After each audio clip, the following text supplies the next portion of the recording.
I'm in the car. Yes, this is a wind protector. Makes no sense in the car. I know. Yes, I know that. If you listen good, you can hear the rain. I want to break down something in this video. I want to talk about something in this video. And it is, how do you choose your ideal client profile, your ICP, or your target audience? And this is a question that I got on LinkedIn today.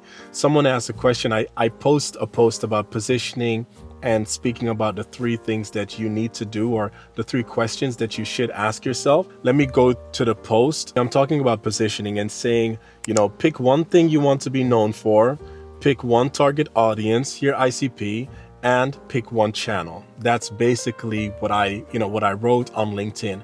And someone made a comment, and I'll go to their comment. I got a lot of comments on this, by the way. And I can tell that that person is new, trying to build something. So this is their question. It says, I love how you broke this down. Focusing on one thing and one audience is underrated but powerful. But one question I'd like to ask is, how do you personally define your ICP? So how do you define your target audience? And what factors do you usually look at to narrow it down properly? Simply put, how do you know or choose your ICP? And I gave this person 3 ways. I gave them 3 ways to define your ICP. And I decided to make a video about this because I know if you are following my channel, you're probably someone who is motivated to do more in life. You're probably, business minded. You're probably a person that watches podcasts and all these things and are just trying to level up. At least that's what I want my channel to be more of, more of an inspiration, but also letting you know the ins and outs, how to brand, position yourself. You hear me say that word a lot. How to position yourself, how to be perceived. How do you want others to perceive you? That's what positioning is. So in case you missed it, in all the videos that I made, positioning is how you are perceived in the minds of others. And I use the example of Tesla a lot. And I'm going to repeat this because maybe you just got here, you're new here, and you don't know what this is about. So Tesla is positioned in our minds as a brand that is sustainable, a brand that is futuristic, a brand that is, high tech, a brand that cares about the future of driving, so future-proof. That is basically how they are perceived. However, branding, and that's the misunderstanding between positioning and branding, branding is the look and feel. So you can say the how. For example, branding is the colors, the typography, the images that are used to support the positioning. So that's a church. You hear that bell? That's a church right there. Okay, so if you can hear me, I hope you can hear me clear through the bells. So positioning is your foundation. Positioning is that layer that you need to lay first. After you lay that layer, then you put branding to support that layer. So the foundation, and think of building a house. A house is built on a foundation, and then you have everything else that's built around it. That's your branding, that's your messaging, your marketing, yada, yada. But the foundation, the irons, the cement, right? The foundation, that is the positioning. Got it? I hope that's clear. So before you define your positioning, you need to understand, maybe they coexist. You need to understand who you're trying to sell to. So who are you selling to? Who is the product for? Who are you trying to target? Is it random? Like, are you targeting everyone? That's a no-go. You cannot service and sell to everyone. If you're doing that, then this video is something you need to pay attention to. So defining your target audience. Who is it that you want to serve? Who is it that you're trying to to touch? Who is it that you want to emotionally get invested to buy your product or service? That's basically this question. So I gave this person 3 ways that I use, and this is my opinion again, and that's what I do. 3 ways that I do and I teach to find your ideal client prospect, your target audience. So number 1, and I think this is very important, number 1 of the 3 ways is knowing what you are interested in, and in that way build around that.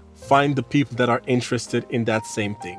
For example, say you're interested in, let's say, basketball, right? You're interested in basketball. I was a basketball player before. I'll put a picture right here as proof. I played college basketball, and I was obviously, obsessed with basketball, obsessed not only with the sport itself, but the whole aesthetic, the clothing, shoes, everything about it. Say for example that you are just like me, you're obsessed with basketball. That's something you love, that's your passion, you're interested in. You could think like, okay, I love basketball and I'm deciding to sell basketball shoes. I'm going to buy shoes in China and then distribute them among the people. I'm going to sell it, buy and sell basically. So the shoes are your product, your topic, the thing that you choose is, to build around is basketball. Then how can you find your ICP? You could be like, I'm going to sell these shoes to everybody, but not everybody wears basketball shoes. So the obvious option here are basketball players. That's your ICP. But not only basketball players, you could go a level deeper. So my answer was, what are you interested in? So you choose something that you're interested in, and then you find your ICP. So in this case, your ICPs could be basketball players.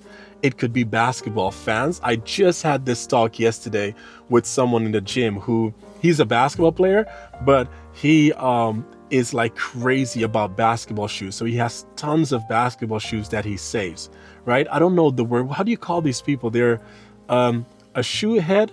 Comment below if it's correct, but a shoe head but anyway, so your ICP could be basketball players. Your ICP could be people who just love basketball shoes, collectors. Yeah, you could, collectors of shoes in general. That could be a good ICP for you.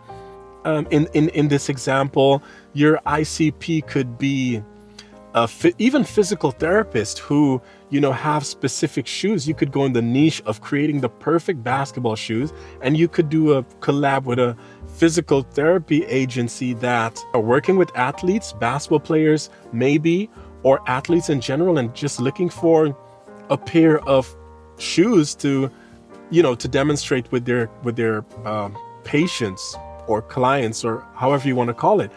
Number two, I said here, yourself in the past. And what does that mean? There's always a version of you which you are now that you was not. And there are many people who would love to be the version you are now. For example, right now, I'm a 15-year experienced brand strategist, but I wasn't always that. 15 years ago, I just came out of school and I was studying, and I didn't have that experience yet, but now I do. My ICP could be a person that wants to become a brand strategist. So I could go back to the version of myself 15 years ago, 10 years ago, 5 years ago, and see who I was back then. So back then, I didn't know anything about branding, didn't know anything about strategy. I loved it. I was obsessed. So I could go and look at all my pain points, all the things I was interested in, and I could write down or make a character, make that target audience, make that ICP, because I was that. To find your ICP, go back to the version of you in the past. And you know who that is. You know who you were. So it's very easy, and it's actually very, very good. There is always someone out there who wants to become what you are now. So maybe you're sitting on your couch and you're thinking, oh, KJ, this sounds so good. But I am a nobody. No, you are somebody. There's something that you've done in your life. There's something that you've achieved. There's something that is great about you. We all have that. Something that you have naturally that you can teach someone. And that person is your target audience, or could be your target audience. Cool? Oh, my lips, man.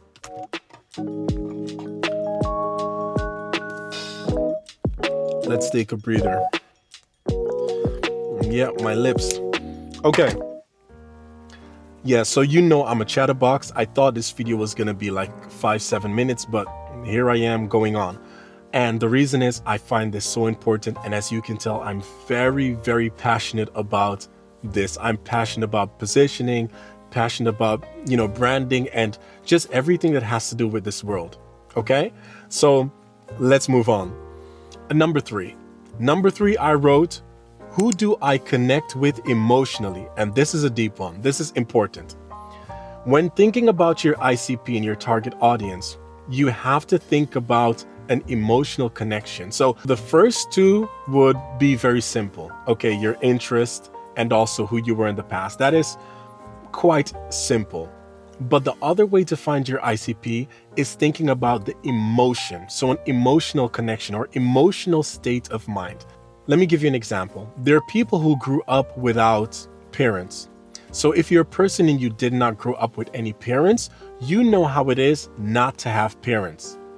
You might have something that I can't relate to because I grew up with a parent. I had my mom around. However, there are children who grew up in like foster homes. They grew up without parents because something happened to their parents. So your emotional connection with that person could be very strong. So if you're speaking to that audience, you know the feeling, you know their pain points, you know the right words to use. You know that because that is something that you've experienced. An emotional connection, that is a very strong way because we humans are emotional creatures. And knowing how to connect with someone emotionally, a state of mind. For example, say that you've had a disease, say that you've had cancer. You could know the fear of having cancer, the fear of thinking that, hey, I might die. But you also might know the feeling of, I won cancer. I won that. So you could talk to people. Your ICP could be cancer survivors. Your ICP could be people who are just diagnosed with cancer.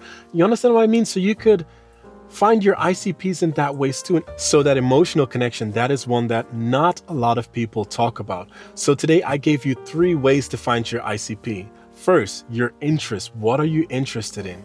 Number 2, your past. Who were you 5 years ago, 10 years ago, 15 years ago? Number 3, that emotional state of mind. Find them where they are emotionally. This video has already been too long. It's getting dark. I need to get up on out of here. Thank you. Appreciate you if you watch until the end. Please comment below. Let me know what you think about these videos. Let me know if you like the talking head, if you like the vlogs, if you like the car videos. As you know, I'm still experimenting. So definitely let me know what you think. I really appreciate you. I appreciate you being here. It means the world to see people actually watching these videos. I'm so thankful. I appreciate it. So thanks again for being here. I'm KJ. This is The Brand Diary, and I'll see you tomorrow. Peace.